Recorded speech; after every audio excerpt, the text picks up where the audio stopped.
the 19th of May, 1536. The air on Tower Green hangs thick with the scent of damp stone and fresh-cut lime, that sharp, acrid bite meant to mask what the earth always remembers. You stand there, not as a ghost, but as if you could reach out your fingers, brushing the rough wool of a gown that once danced in French courts, now stiff with the night's chill. The crowd murmurs like a distant sea, their breaths fogging in the grey dawn. But it's the silence that presses hardest, the kind that swallows screams before they form. Before you, a woman kneels, her dark hair unbound and spilling like ink over shoulders that have carried the weight of a kingdom's dreams. She's 35, though the lines around her eyes speak of years stolen by waiting, by whispers in shadowed chambers, by the hollow ache of a body that birthed promise after promise. Only daughters and ghosts. The executioner from Calais steps forward, his sword a gleam of silver against the mist, not the blunt axe of English tradition, but something swifter, meant for mercy that feels like mockery. She turns her head, neck exposed, and in that impossible moment, her lips move not in plea, but in prayer, a steady rhythm against the pulse of her own fear. The blade whispers once. The crowd inhales, blood pools, dark as regret, soaking into the scaffold's boards. In the space of a heartbeat, a queen becomes a memory, her failure to forge a son in flesh the crime that ends her. This is how empires devour their own. What kind of king builds a throne on such graves? Before we go further, I need to be transparent. What you're about to read involves systematic executions, accusations of sexual betrayal that carried the stain of public humiliation, and the psychological toll of a regime that treated women as vessels for legacy, discarding them when they cracked. These details are drawn from primary sources like the dispatches of Eustace Chapuys, the Imperial ambassador, whose letters from the 1,530 seconds paint the court's shadowed machinations, and the trial records preserved in the state papers, corroborated by modern analyses in works like Eric Ives's The Life and Death of Anne Boleyn, 2004, and Giles Tremlett's Catherine Howard, The Tragic Story of Henry VIII's Fifth Queen, 2019.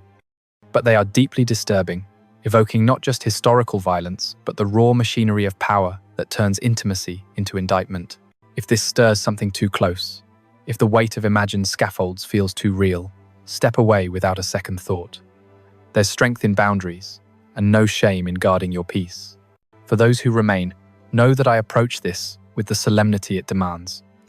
We'll trace not the spectacle of suffering, but the gears of a system dynastic desperation, religious rupture, and a king's unraveling mind that ground women into oblivion. These aren't tales for thrill. They're blueprints of what absolute rule forges when yoked to fragile flesh. Let's walk this path together, eyes open, hearts braced. This wasn't mere caprice, a tyrant's whim sharpened by disappointment. This was a machine, oiled by Tudor insecurity and medieval precedent, churning through flesh and faith to secure a male line that England's fractured realm demanded like air. Henry VIII didn't execute his queens, or the noblewomen tangled in their shadows out of blind rage alone. No, it was calculus, the sweat, soaked dread of a boy, king who watched his elder brother claim the cradle first, then the grave, the papal deadlock that turned divorce into schism, the jousting lance that pierced more than armor in 1536, leaving a mind forever scarred. Anne Boleyn and Catherine Howard, the two wives who met the block, weren't outliers in a string of marital mishaps. They were the visible fractures in a protocol that deemed women's wombs, state assets, their barrenness, or betrayals threats to the realm's spine. But look wider. Catherine of Aragon's quiet exile set the template. Anne of Cleves's annulment, the warning, and executions like that of Margaret Pole in 1541, the enforcement, all orbiting the holy grail of a surviving son. Only Jane Seymour delivered, and even she perished in the bargain, her triumph a Pyrrhic whisper before the cycle spun again. The question isn't whether you can stomach the scaffold's thud, it's whether you're willing to remember the ledgers behind it, the inventories of blood that victors filed away. Henry's England wasn't a fairy tale of roughs and revels. It was a pressure cooker of Yorkist ghosts and Lancastrian scars, where the Wars of the Roses had taught that thrones toppled without boys to inherit them. Fast forward to our own ledgers, boardrooms where women's bodies become metrics for succession planning, regimes where fertility apps track not joy but quotas. This machine hums still, in subtler guises IVF mandates in surrogacy contracts, the pink tax on reproductive labor. To dismantle it, we must first map its Tudor forge. If you believe these voices erased, yet echoing deserve the archive's light. Consider subscribing. Every engagement unearths another layer from the dust. To understand why Henry VIII turned his gaze from adoration to accusation, from coronation to condemnation, you must first grasp the forge that hammered him into shape. Not the golden prince of pageants, but the survivor, the second son elevated by death's caprice. England in 1509 wasn't the Protestant powerhouse of myth. It was a patchwork quilt stitched from Civil War's rents, where the Tudor rose bloomed red over thorns of disputed claims. Henry VII, his father, had clawed the crown from Richard III's cold fingers at Bosworth Field in 1485, but legitimacy lingered like a fever dream. Pretenders like Lambert Simnel and Perkin Warbeck had nearly unravelled the fragile peace, their boyish faces, masks for Yorkist exiles, hungry for restoration. Economic scars ran deep. Wool trade slumps from Flemish tariffs, enclosures that starved yeomen into rebels, and a nobility gelded by attainders, their lands forfeit to royal coffers. Militarily, the realm huddled under France's shadow and Scotland's raids, the Old Alliance a perennial thorn. Socially, hierarchies ossified peasants bound to glebe, merchants to guilds, women to wombs under a church that preached divine right while pocketing tithes. Henry VII's thrift, his merry tax on retainers, bred resentment. His court, a web of spies and subsidies, whispered of poisons in the chalice. Into this cauldron stepped young Henry, proclaimed king at 17, his coronation a balm on wounds still suppurating. According to the Venetian ambassador's dispatches, archived in the calendar of state papers and unearthed in full by scholars like J.J. Scarisbrick in Henry VIII, 1968. The boy was a comet, fluent in Latin, French, Italian, composer of motets that haunted Hampton Court's halls, jouster whose lance splintered shields like kindling. But beneath the velvet and ermine lurked the manufacturer's mark. He wasn't born to rule. Arthur, his elder brother, was the heir, betrothed to Catherine of Aragon in a match sealed by the 1489 Treaty of Medina del Campo. Arthur, pale and consumptive, died at 15 in 1502, his body shipped home in a leaden coffin, leaving Henry the unwanted spare. Picture the Greenwich nursery, tapestries of unicorns and huntsmen, the air sweet with lavender from Margaret Beaufort's gardens. Henry's grandmother, the iron-willed Lancastrian who birthed a dynasty at 13 and ruled it till her death in 1509 at 66, her face a map of pious lines, her will a ledger of bequests that funded Christ's college. She doted on Henry, schooling him in piety and policy, her deathbed counsel a murmur of serve God first.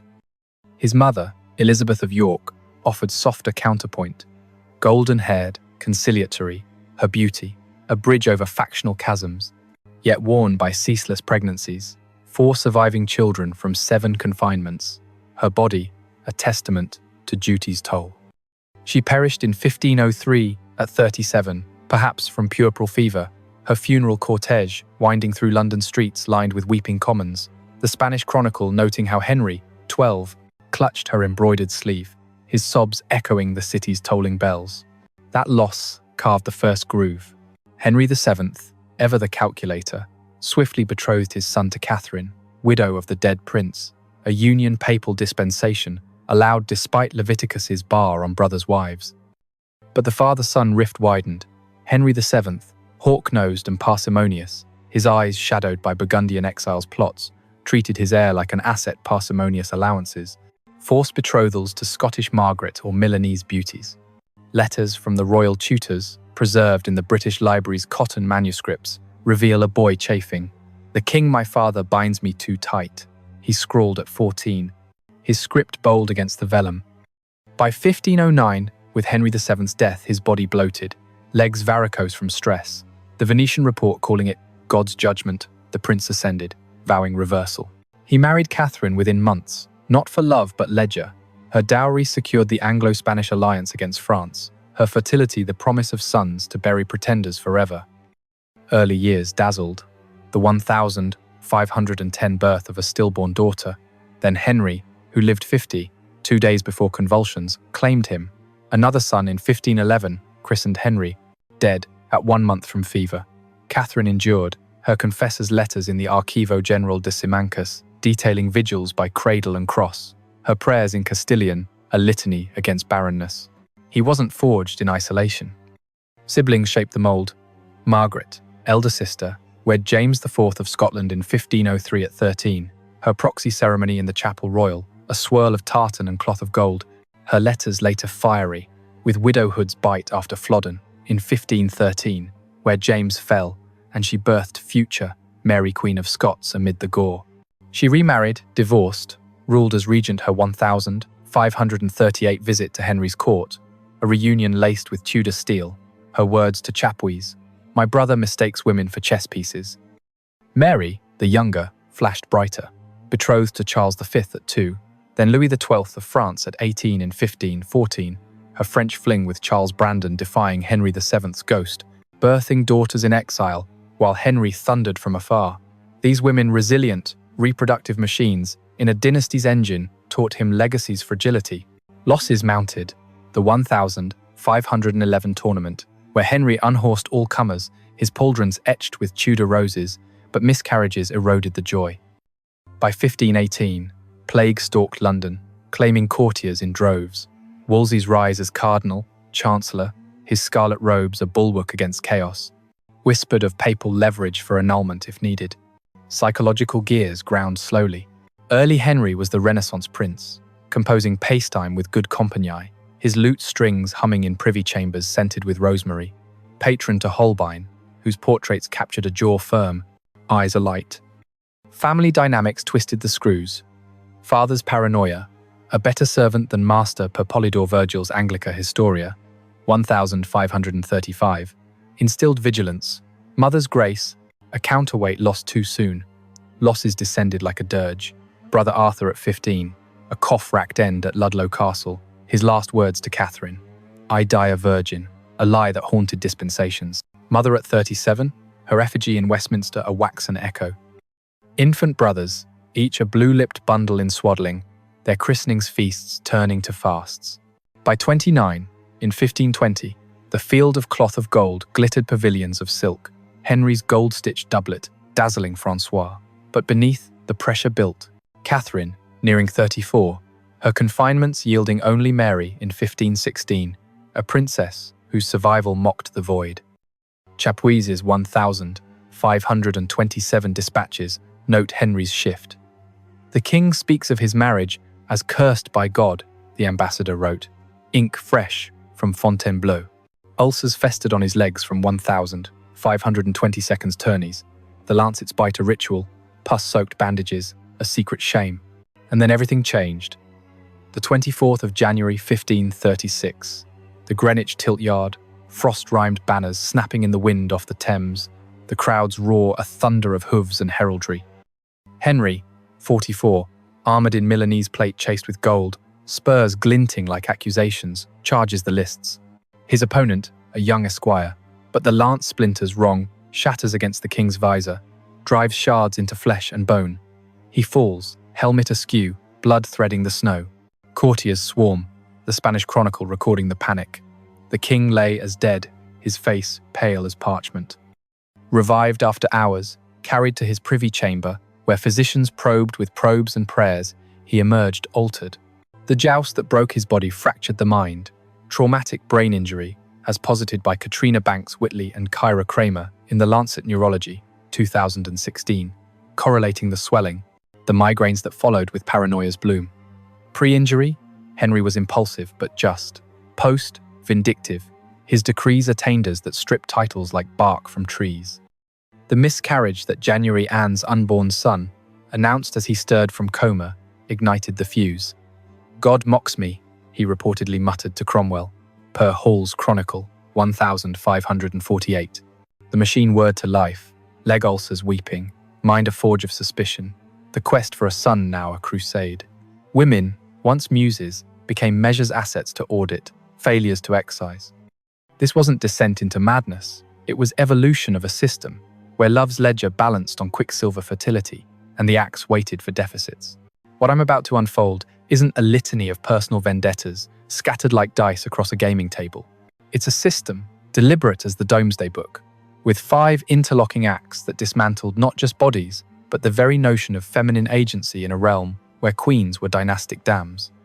Each act targeted a facet of the threat, the defiant first wife who clung to her crown, the ambitious second whose wit outpaced her womb, the noble shadow who embodied rival claims, the diplomatic bride whose form failed the flesh test, the youthful fifth whose indiscretions or inventions sealed the pattern.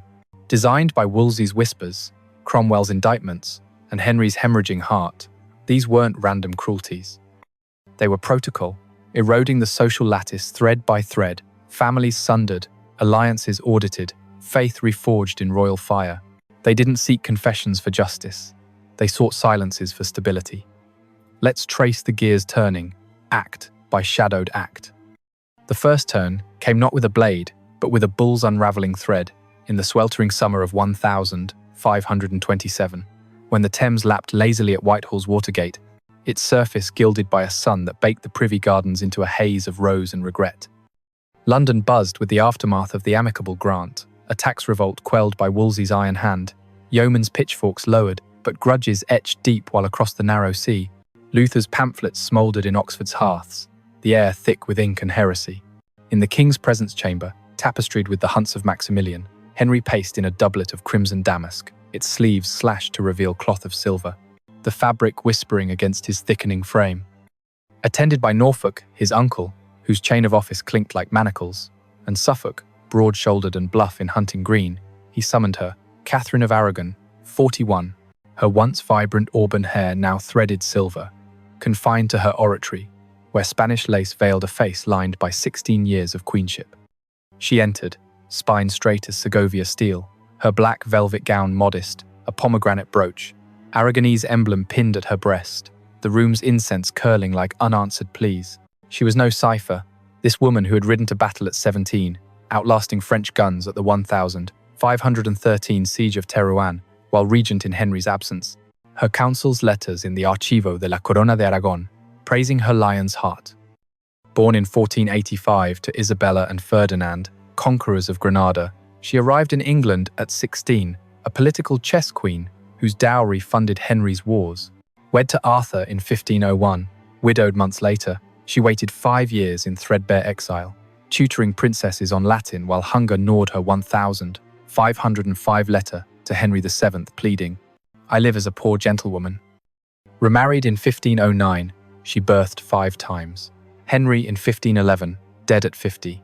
2 days, amid court feasts turned dirges. Another son stillborn. Daughters who flickered and faded. Mary in 1516, robust, red-haired, her survival a taunt to the void. Catherine's days wove piety and policy, embroidering altar cloths by candlelight, negotiating with Wolsey over French treaties, her confessor's records noting vigils that stretched till matins, the chapel's beeswax scent mingling with her herbal possets against migraines. Now, Henry confronted her, his voice a low rumble over the chamber's tick of astrolabes. "The union is poisoned, Kate," he said, invoking Leviticus, his counselors nodding like metronomes Fisher, the bishop, in doctoral robes, scribbling dispensations denied. She knelt, not in submission, but supplication, her hands folding his in the gesture of Alcala, whispering, "Our marriage is blessed by God and man." But the machine engaged.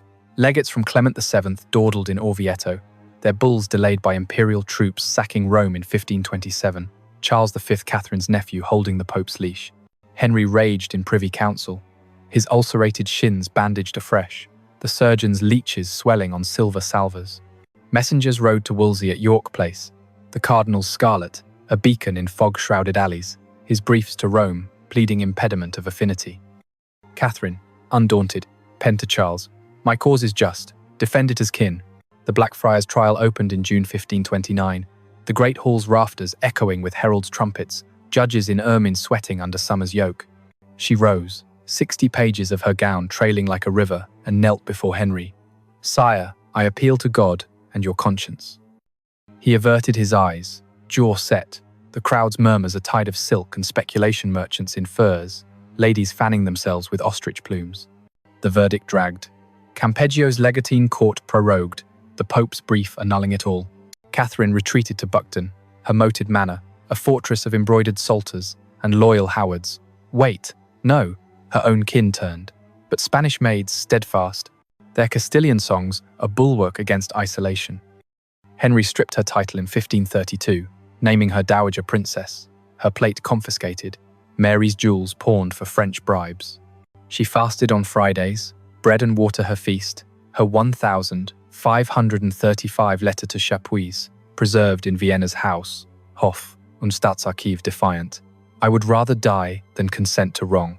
When death came in January 1536 at Kimbleton, 50, perhaps from cancer gnawing her gut, the Spanish chronicle notes no priest allowed, only her daughter's ring clutched in frozen fingers. Her body, wrapped in lead, jolted to Peterborough, the cortege's horses slipping on January mud, mourners' torches sputtering in sleet. This wasn't about one woman's resolve, it was the system's primer, revealing how power structures weaponized scripture against the womb's silence.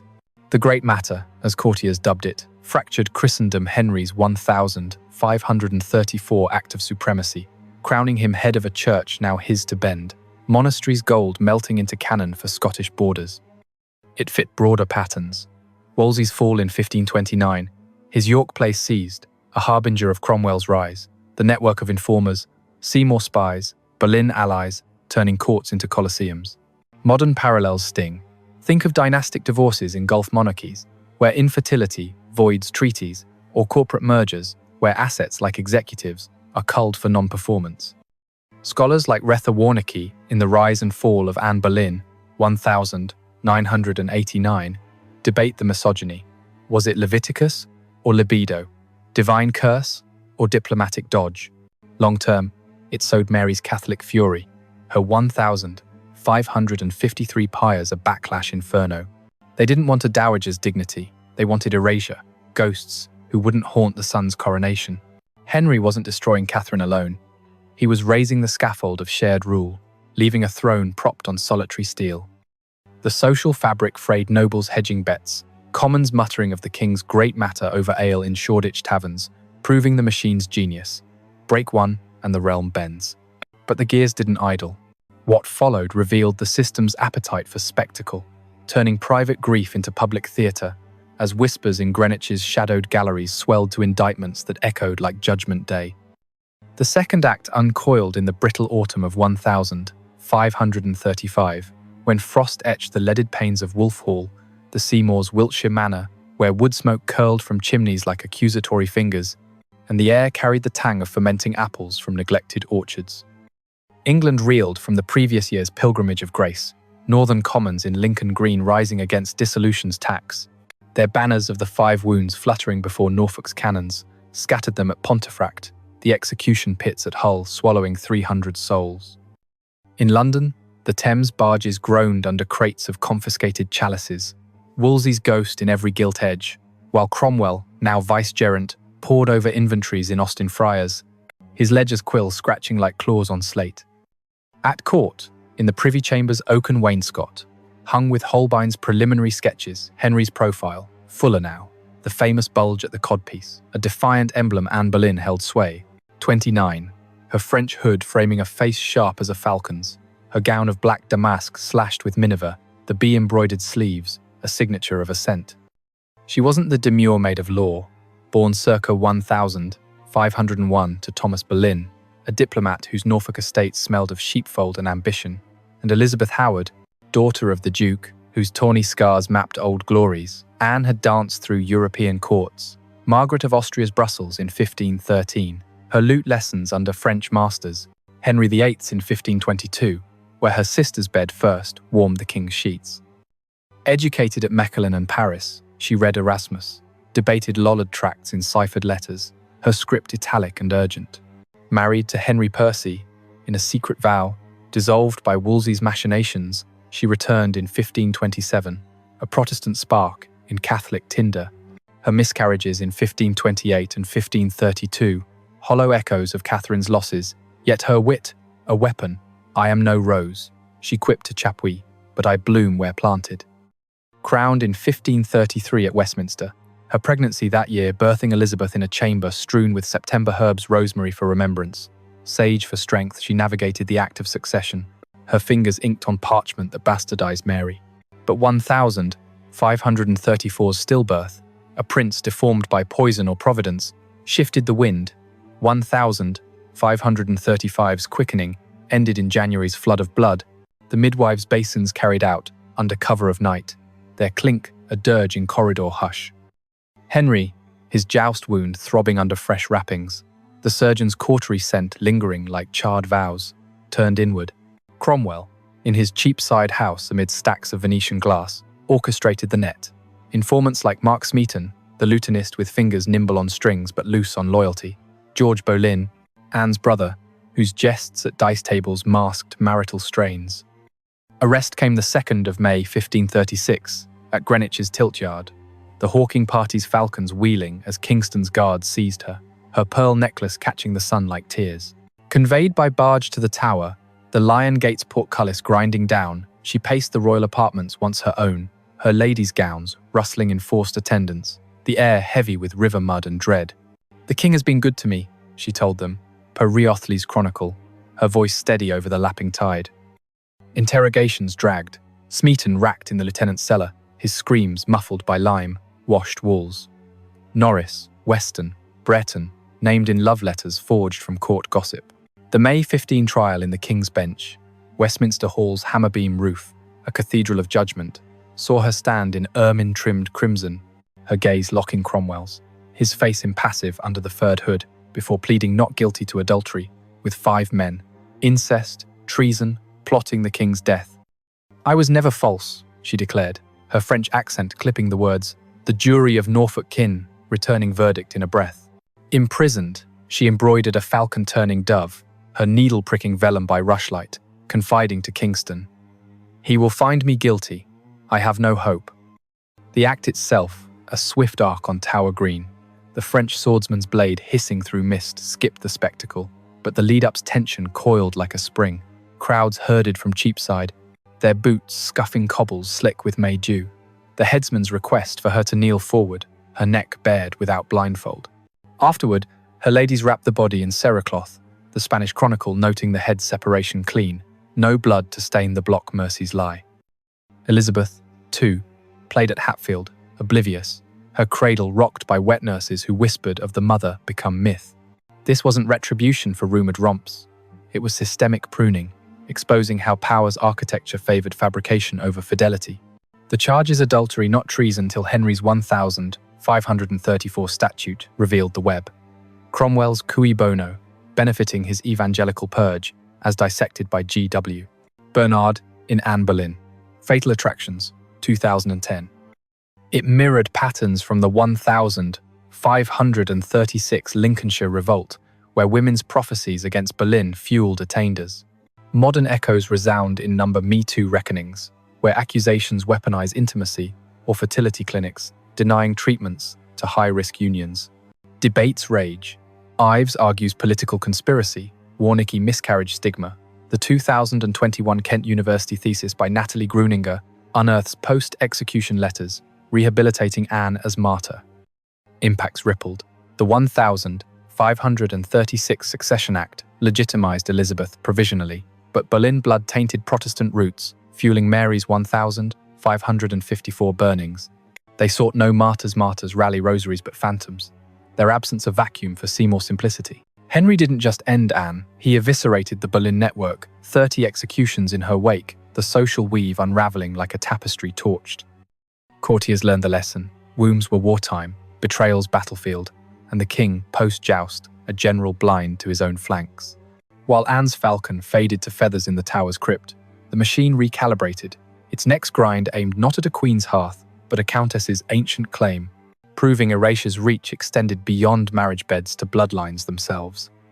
The third act ground forward in the iron grip of November 1541, when gales lashed the battlements of Pontefract Castle, the West Riding stones groaning under winds that howled like hounds from the 1536 pilgrimage scaffolds still fresh in folk memory.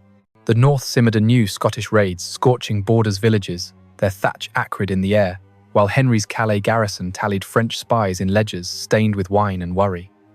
At court, in street, James's palace, the presence chamber's turkey carpets muffled the tread of messengers bearing Asker's ghost, the rebel leader's quartered limbs rotting on York gates and Cromwell's absence, his 1540 beheading on Tower Hill, a fresh scar, his head on a spike, eyeing the Thames, barges laden with Cleves tapestries now moth-eaten. Henry, 50, his beard a fringe of russet gone grey, leaned on a staff carved with York roses, his cankered legs swathed in velvet bandages, the chamber's fire sputtering on logs from confiscated abbeys, their smoke bitter with pine resin and dissolved vows. She was Margaret Pole, Countess of Salisbury, 67, matriarch of Plantagenet thorns in Tudor flesh, her gown of russet wool plain as a widow's, a silver crucifix once her brother's at her throat, the lines of her face etched by widowhood and waiting. Born Margaret Plantagenet in 1473, daughter of George, Duke of Clarence, drowned in a butt of Malmsey per Warwick myth, she wed Sir Richard Pole in 1491, a Lancastrian loyalist, whose death in 1505 left her rearing 5 children amid Henry VII's suspicions. Elevated to countess in 1513 by Henry VIII himself, her estates in Hampshire yielding wool and wheat, she governed as Mary's godmother, her 1,532 letters in the cotton manuscripts tender. My little lady, your grace's health is my daily prayer. Governess to Princess Mary, till 1,537, dismissed for refusing the oath against Catherine, she retreated to Warblington, her hall's screens painted with Salisbury arms, where she embroidered copes by hearthlight, the wool's lanolin scent mingling with her herbal tisanes. Loyal to the old faith, she hosted by God's 1,537 rising whispers, but evidence thin, a rosary bead, a murmured Ave till the Exeter, conspiracy of 1,538, her son Reginald's Roman pamphlets branding Henry tyrant. Henry's paranoia, post-joust and ulcer flare, amplified shadows. Chapuys's 1,541 dispatch notes, the king's melancholy deepens, his sleep haunted by York ghosts. Arrest shattered, Advent calm, guards at her oratory door, her books, Boethius, in Latin seized, her journey to the Tower, a jolting cart through frost-rimed lanes, the inn at Ware, her night's vigil, prayers murmured over cold pottage. Attainted by Parliament sans trial, her lands £1,100 yearly, per the pipe rolls forfeit. She languished 18 months in the bell tower, its bells tolling hours like accusations, rations meagre, a loaf of prison bread, ale soured by Thames silt. Interrogations probed, did you plot for Reginald's return? Her son's cardinal hat in Rome, a spectre. She denied, her script steady on vellum scraps. I am Salisbury's daughter, not Warwick's pawn. The act loomed the 27th of May 1542, Tower Green sodden from night's rain, the crowd sparse merchants in wool caps, their breaths fogging under a sky bruised purple. At 70, frail but unbowed, she refused the block, the executioner's axe raised. Legend, in Wriothesley's chronicle, has her running, white hair unbound, the blade hacking thrice first shoulder, then neck, finally head in a butcher's frenzy. The lead-up's dread, confined to her cell's straw pallet, the walls weeping damp, her final mass denied, only a lay brother with mumbled Latin. Aftermath, her body, wrapped hastily, interred at St. Peter's Advincula, the chapel's nave echoing with the next condemned steps. Reginald, exiled, penned De Unitate Ecclesiae 1536. His words, venom, the butcher of brides slays innocence. This wasn't vengeance for a son's satire, it was systemic sanitation, illuminating how power hierarchies purged residual claims to fortify the heir's perch. The Pole executions her sons Henry and Geoffrey racked. Geoffrey's 1,541 confession forged mirrored the 1,539 Act of Proclamations, gagging dissent. Broader weave. It quelled Northern Catholics, their monasteries razed for lead to roof Edward's nurseries. Parallels pulse today in purges of oligarch wives in autocracies, or redistricting that erases minority lineages. Scholarship splits. Alison Weir's The Six Wives, 1991, sees senile spite. Tracy Borman's The Private Lives of the Tudors, 2016, ties to Henry's TBI, induced volatility. Impacts endured.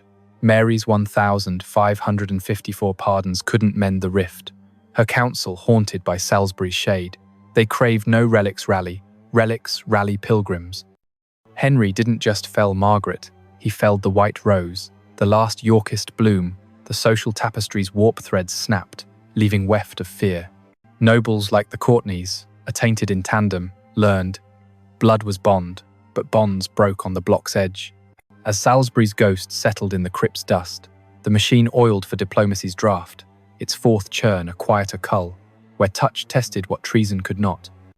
The fourth act pivoted in the leaden January of 1540, when snow-blanketed Richmond's Deer Park, the palace's turrets capped white like widows' peaks, and the wind off the Thames carried the salt sting of frozen barges, unloading Cleves tapestries, brass tacks gleaming, threads of Brabant wool stiff with frost. The realm licked wounds from the 1539 French peace, Henry's Calais, envoys tallying cannon from dissolved priories, their iron reek mingling with court masks, where Cromwell's evangelical allies, Latimer in Bishop's Rocher, preached from Cranmer's Book of Common Prayer drafts. In Westminster's Star Chamber, indictments piled for the 1,536 rebels' heirs, their estates auctioned to loyal Seymours, while plague nipped at London's gates, quarantining Shoreditch in yellow cross doors. Henry, 48, his frame corseted against girth, the famous portrait's athletic ghost, limped into the presence chamber, its arras of the Acts of the Apostles rippling in drafts, attended by Southampton, his Lord Privy Seal, chain heavy as regret, and the Duke of Norfolk, whose hawkish nose sniffed opportunity in every gust. She was Anne of Cleves, 24, a Rhine maiden shipped across the Channel, her gown of tawny velvet high-necked and modest, the ducal coif framing a face round as a burgher's loaf, her English halting, laced with low country burr. Born in 1515 to John III of Cleves, a Protestant bulwark against Habsburg encirclement, and Maria of Jülichburg, whose dowry lands yielded Rhenish wine and grain, she grew in Dusseldorf's grey keeps, schooled in needlework, and knew learning Luther's catechism by hearthfire, her sister's laughter over ciphered Bibles. Betrothed in 1539 via Holbein's diplomatic sketch, his brush softening her sturdy build, the Cleves jaw, a gentle curve she arrived. December 27 at Calais, the narrow sea's waves tossing her Mary Rose escort, seasicknesses bile her welcome. Henry, masked as a yeoman at Rochester, recoiled. "I like her not," he confided to Cromwell, per the latter's 1,540 letter in the British Library, her very fat frame and pocky skin clashing his rose fantasy. The proxy marriage in Calais Cathedral, trumpets blaring over incense veils, bound her. The January 6 convoy to Blackheath, cannon salutes shattering frost, met a king whose kiss on her sleeve hid disdain. The wedding night at Greenwich, the bridal chamber strewn with fennel and feverfew, the air thick with spiced hippocras and minstrels' lutes, dissolved into farce. Henry, abed in his night shift of Holbein lawn, recoiled again. "I took her for a maid, but she is no virgin," he claimed, citing a birthmark rumour, though physicians' exams, recorded in the state papers, found her intact. 6 months of protocol, masques where she danced woodenly, her German steps out of sync with English galliards, banquets where venison pies cooled untouched, her preference for simple Kuchen clashing silver salvers. No confinement came, her courses regular, but no quickening, the maid's basins empty of promise. Cromwell, sweating in his Austin Friars study, forged the annulment, witnesses to the proxy's flaws, papal dispensations, unearthed like buried coin. The June 1540 York Place convocation, mitres nodding in candle glow, declared non-consummation. Henry gifted her Hever Castle, £4,000 yearly, her Aunt of England title, a gilded cage. She assented, her 1,540 letter to her brother, better loved sister than loathed wife. Retired to Bletchington, her gardens blooming with Rhine roses. She outlived Henry, dying 1,557 at 41, perhaps of cancer. Her will bequesting rings to Elizabeth, my cousin's grace. The act's cruelty was covert, no block but bureaucratic blade. The lead-up, a slow audit physicians probing her monthly linens, the chamber's hush broken by, "I cannot sighs." Aftermath, Cromwell's fall, his July 28 execution on Tower Hill, the axe's thud echoing his scaffold irony, her quiet life, a rebuke. This wasn't aversion to a portrait's lie. It was systemic calibration, underscoring how alliances hinged on hips, diplomacy's ink dried by desire's whim. The Cleves match, meant to counter Charles V, crumbled on fertility's altar, as analysed by Diarmaid McCulloch in Thomas Cromwell, 2018. Patterns proliferated. The 1543 French treaty, Henry's bed, another battlefield. Echoes in today's arranged unions, oligarch brides, vetted for eggs, prenups with progeny clauses. Debates. Was it impotence, per Susanna Lipscomb's The King is Dead, 2015, or misogyny's metric? Impacts. Edward's cradle secured briefly, but Cleves' Protestant thread frayed English wool. They wanted no diplomatic dower, they wanted domestic yield. Henry didn't just discard Anne, he discarded the illusion of choice. The social bonds of betrothal snapped, leaving envoys eyeing every embassy with suspicion. Courts learned beauty was bait, barrenness, banishment, the machine's hum, a warning to wombs worldwide. Yet the cogs cranked on, the fifth and bloodiest turn a youthful folly scripted as felony, where innocence met invention in a chamber's shadowed alcove. The fifth act erupted in the humid haze of August 1541, when thunderheads bruised the skies over Pontefract, the royal progress's tents of canvas and cords snapping like accusations, the air heavy with stewed beef from field kitchens and the undernote of horse dung trampled into mud. The north, scarred by Ascie's uprising, submitted uneasily abbey ruins at fountains gaped like sockets, their stones carted south for palace privies while Irish septs harried pale borders. Henry's 1541 Dublin Proclamation, claiming imperial title, a hollow boast amid Gaelic raids. At Windsor, the Privy Chamber's panelling, carved with Windsor knots, framed a king in his 50, his nightcap askew over thinning hair, the bed curtains of Lyon velvet drawn against draughts that whistled through arrow slits. Cromwell's ghost lingered in the dispatches piled on his coffer, the vicegerent's evangelical fire quenched but embers in Cranmer's sermons. She was Catherine Howard, 19, a Howard rose, without thorns, her gown of carnation, satin, low-bodiced and youthful, pearls at her throat like dewdrops, her auburn curls coiled under a caul that caught the rushlight's flicker. Born in 1523 to Lord Edmund Howard, a spendthrift knight whose Lambeth lodgings reeked of debt and damp, and Joyce Culpeper, whose confinements yielded 10, Catherine grew in the Dowager Duchess's Lambeth nursery girl's dormitory of giggling lessons in the 7 deadly sins, her lute plucks covering whispers with Mistress Tilney. Groomed from 13, per the 1541 Parliamentary Acts Confessions, by her cousin Thomas Culpeper in shadowed galleries, his hands bold where tutors faltered. Then Francis Derham, a gentleman's son, whose 1538 betrothal vows rings exchanged over Malmsey, sealed in a Dotkin's chamber, the air thick with stolen kisses and cider breath. Sent to court in 1539 as Anne of Cleves's maid, her dances at York Place caught Henry's eye. A jewel, he called her, per Chapuys. His progress from Grafton, that lent a courtship of gifts, sable muffs, French hoods, culminating in July's Oatlands wedding, the chapel's incense veiling her youth against his decay, the marriage bed at Windsor, post-progress, promised renewal, Henry's ardour, bandaged legs propped on bolsters, her laughter a chime over the tester's creak. But no quickening followed. August's heats brought lethargy, her possets of quince and quiddity untouched. Whispers snaked from Derham, now her secretary, his quarters near hers, the corridor's tapestries muffling midnight trysts. Culpeper, groom of the robes, summoned to her York bower during the November progress, the castle's hearths roaring against chill, his dagger at his belt, a prop in alcove assignations. Accusations brewed. Archbishop Cranmer, in his Lambeth study amid stacks of heresy trials, unearthed Tilney's tearful recital. The Queen's pre-contract with Derham voids the marriage, his October 1541 letter to the council, trembling, God have mercy on us all. Arrest shattered All Saints' vigil, guards at her oratory door, her embroidery hoop clattering, conveyed to Sion Abbey, the nunnery's cloisters echoing her pleas. Interrogations in the lieutenant's lodging, the tower's salt air seeping through bars, extracted Derham's rack-born tales. She called me husband, Culpeper's too. His December 10 execution on Tower Hill, the axe's wet thud under a gibbet sky. Catherine, in her Sion chamber of whitewashed wainscot, penned frantic missives. I die a queen, but would rather die the wife of Culpeper, per the Harleian manuscripts, her script blurring with tears. The January 1542 Bill of Attainder, Parliament's Hall thrumming with peers in furred robes, deemed her guilty sans trial adultery, treason her youth no shield.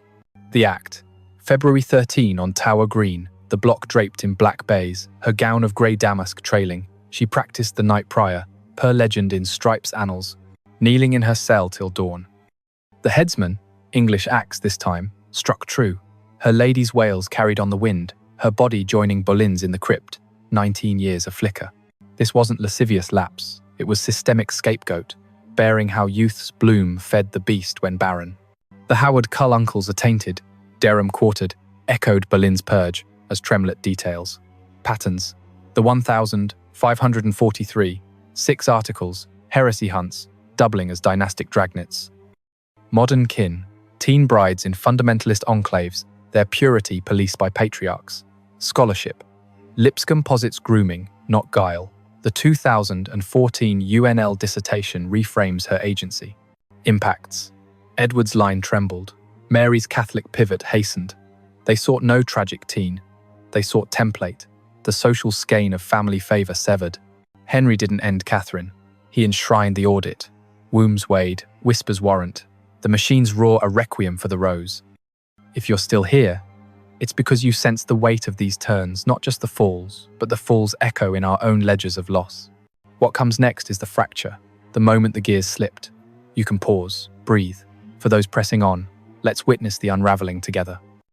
While Henry VIII ground his queens and countesses into the Tower's unyielding earth, he made one crucial error. He aimed his cruelty at a woman whose mind matched his might, a scholar survivor who turned the machine's talk against itself. Catherine Parr, his sixth, wasn't the novice he presumed, she was the fulcrum. But the breaking point brewed earlier, in the fetid summer of 1546, when plague's miasma clung to Baynard's castle like a shroud. The Thames's banks fogged with the pyres of Westminster's poor, their shrouds of lime sacks a grim tally in the bills of mortality. The realm fractured under war's weight, Scottish Pinkie Cleugh, in 1547 looming, Henry's Bologna, siege-draining coffers, French culverins booming across the Channel, while conservatives like Gardiner, bishop in lawn sleeves, plotted against the new religion, their consistory courts indictments, brewing like ale gone sour. In the Privy Garden, boxwoods clipped to heraldic beasts, Henry conferred with Paget, his secretary, whose dispatches to the council preserved in the inner temple library warned of the king's distemper deepening, his humours black as pitch. The conspirators emerged from this gloom, not a dagger cabal like Caesar's, but a velvet intrigue of heresy. Hunter's Wriothesley, chancellor in furred gown, his face pocked from old pox, Rich, Speaker of the Commons, whose interrogations at the Fleet extracted recantations like teeth, their motivations rooted in the old faith soil. Fear of Edward's evangelical tutors check, Smith poisoning the air, resentment at Parr's influence, her translations of Erasmus circulating in vellum choirs. Gardiner's letters to Rome, intercepted in 1546, seethe, the Queen sows Lutheran weeds in the royal nursery. The plot unfolded in whispers, June's arrest warrants drafted in the Star Chamber, charges of sacrament denial pinned on Parr's prayers or meditations, her book, a plague of popery's foe. Henry's paranoia, his legs lancet scars weeping pus. Signed the Nets drawer Paget's July memo noting the king's consent procured in Payne's haze. Parr, 34, in her street. James's closet amid stacks of Greek lexicons, caught wind from her brother. "They come for you, sister."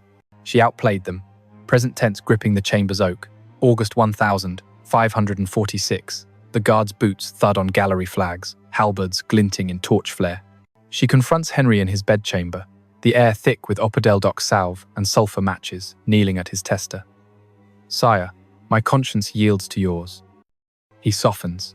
The plot's threads snagged, Wriothesley's warrant crumpled, Rich's evidence mislaid. The error crystallized. Henry's deathbed, the 28th of January 1547, at Whitehall, the room a press of physicians in urine, stained robes, his final rasp to Cranmer, per the Archbishop's 1547 letter, "Loose my soul from purgatory's bonds." No grand blade for him, but the system's recoil. Edward, 9, crowned in a minority maelstrom, Somerset's protectorate crumbling by 1549, Northumberland's 1553 coup, beheading him on Tower Hill, the axes echo his father's legacy. Chaos cascaded. Kett's Norfolk rebels torching enclosures. Mary's 1550. 3 accession burning 300 in Smithfield's flames. Elizabeth's 1,558 throne teetering on bastardy scars. The conspirators fared ill. Wriothesley dead of fever 1,550, his attainder reversed in death's mercy. Gardiner exiled, his Winchester sea stripped. Power transferred jaggedly from Henry's will, probated in the prerogative court, to Somerset's scaffold, then Northumberland's. Others perished. Surrey, Norfolk's son, for treasonous rhymes, his 1,547 head on a pike. Immediate anarchy, borders bled, coinage debased, the social order a frayed rope. This is what happens when the machine breaks. It doesn't halt. It devours, spewing shards that lacerate the hand that cranked it. The system survived, transmuted Elizabeth's virginity a shield, James's Stuarts a new forge, but Henry's error etched the flaw. Cruelty calibrated for queens, crumbles on scholars. The Tudor rose, thorned with widows, bloomed bloodier for the breach. It's not the scaffolds that linger in the ledgers, etched by Chapuys's quill or Hall's unflinching prose. It's the discoveries that defy the dust, the artifacts that refuse to rot. Consider the 1,813 exhumation at St. Peter's ad Vincula, when George III's curiosity fueled by Horace Walpole's Gothic romanticism prompted the tower's crypt to yield its secrets. On a drizzly October morning, the chapel's nave stripped to flagstones. Labourers in woolen smocks pried the leaden sheets with iron bars, the air turning fetid with earth and effluvia. 2 centuries damp a shroud over bone. The leadsmith, a grizzled veteran of naval repairs, recoiled at the first. A woman's skull, jaw intact, teeth even, the nasal bridge high, and aquiline Anne Boleyn's, identified by the French sword's mercy, no vertebral nick from English axe. Beside, Catherine Howard's, younger, the zygomatic arch delicate, her grave cerecloth frayed to threads. Margaret Pole's fragments, scattered from hasty burial, her age's osteopenia evident in the femur's thin cortex. The team surgeon Astley Cooper in beaver hat, his notebook sketches precise as Holbein's catalogued under lantern light, vertebrae scored by rust, phalanges curled as in prayer. Scientific dating, rudimentary then, but bolstered by 20th century carbon assays from the Museum of London's vaults, fixed them. Mid-16th century, leads patina, a timestamp. What it proved shattered the victor's veil. Not witches or wantons, but women of stature diets rich in fish from Thames eels, spines, straight from corseted carriage, erased yet enduring, their femurs the final stand against erasure. Why this matters pierces the veil of time, connecting bone to ballot, crypt to capital.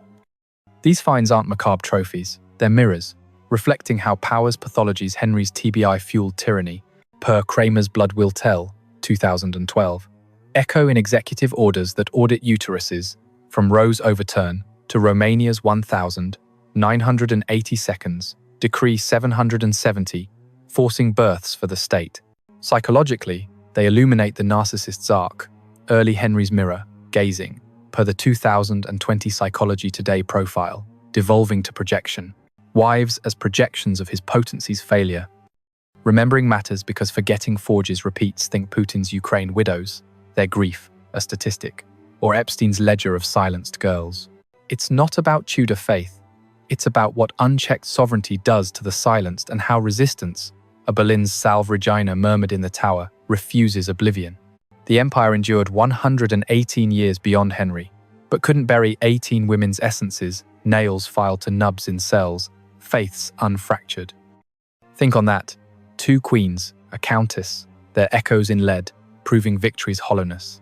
They didn't taste triumph, but their remnants redrew the map Elizabeth's reign, barren yet brilliant, a testament to the system's sabotage. Redefine victory, not crowns retained, but bones that bear witness, urging us to excavate not just dirt, but duty. Catherine Howard was meant to disappear. That was the plan the Howard petals scattered, her laughter a libel in ledgers, her youth a caution etched in parliamentary ink. Anne Boleyn, too, scripted for oblivion. Her falcon badge melted down, her daughter's cradle a bastard's birth. Margaret Pole, the last Plantagenet petal, her white rose trampled under attainder's boot.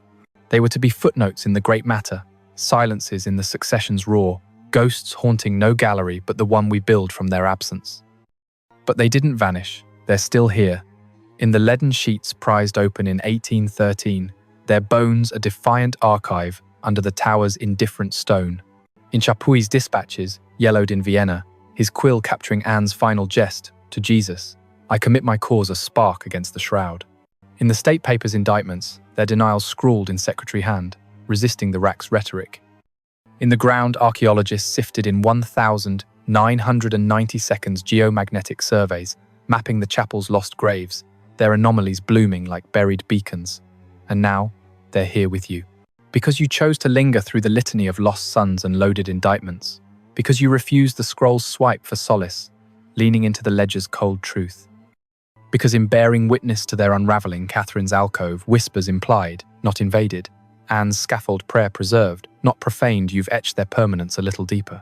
Je m'en fais remember Anne's French fragment, in a 1536 letter to her jailer, translated, I make myself remembered. You're not mere reader, you're witness, and witnesses are the sinew binding past to pulse. To witness is to wrestle the darkness, not with denial, but with daylight. Acknowledging the machine's grind from Henry's joust-shattered skull to the 1,543 six articles heresy hunts, their pyres prefiguring our own culture wars, where women's bodies become battlegrounds for belief. It means grappling with the pathologies, the paranoia that turned a prince's promise into a prosecutor's protocol, and asking what unchecked ego births today in boardrooms where maternity leave is metric, in regimes where hijab mandates measure loyalty. These stories matter because they map the minefield. Power's proximity to pathology, the peril of pedigrees prized over persons. We owe the past not pity's tears, but action's ink, amplifying archives, challenging charters that chain choice, ensuring no woman's failure is fatal again. Their resistance a par outwitting plotters. A pole's unbowed spine teaches that erasure is effort, remembrance, rebellion. If this narrative stirred the sediment in your own story, if Anne's wit or Catherine's youth struck a chord like a lute string long silent, leave a comment below. What line lingered? Which ledger's lie ignited your ire? Pose your queries. Let's converse in the comments forge, where grappling with gloom gleans grace. Because these dialogues, these digital dirges turned discussions, are how we hammer history into safeguard. If you hold that voices like theirs meant for midnight murmurs, not morning masses merit the microphone, subscribe. Not for spectacle, but for the silences yet to shatter. Every forgotten friar's ledger, every lady's lost letter, every echo engineered to expire, but echoing eternal. Henry ruled 38 years, built a blueprint that briefed every future despot on dynastic deletion. Audit the womb, indict the whisper, inter the inconvenient. And that template never truly tarnished, but neither did their tenacity. The rose endured, thorn and all.